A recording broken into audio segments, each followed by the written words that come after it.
Hi, welcome to this one take bike tip. Today I'm going to show you why you shouldn't throw away your inner tubes. If you get one that's, well, to be honest, you can use any. So the first thing you need to do is you need to get all the air out.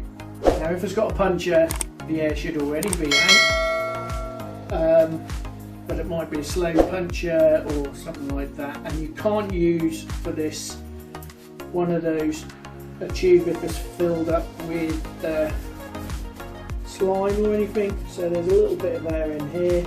Once you've got all the air out, tighten the valve up, and you can use any sort.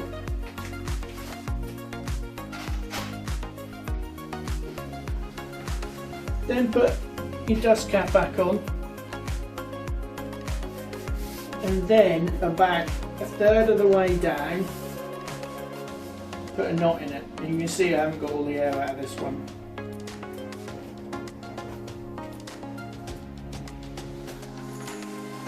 In fact, I think there's more air in it now than when I started.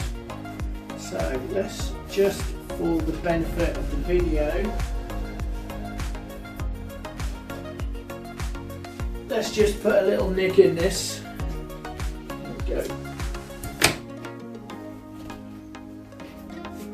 This is a really thick inner tube. So inner tubes come in loads of different sizes. That's better. So tie a knot in. Now you're probably thinking, what's he doing? These make amazing, and I mean amazing, stretch bands, like what you get at the gym. So you can put your foot in it, and you can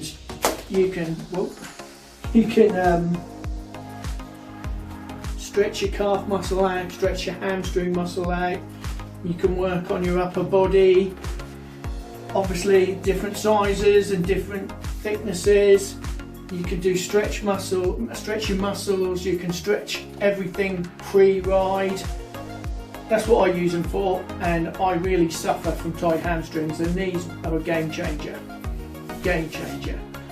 And there's not a great difference between these and spending a fortune on stretch bands in the sports shop.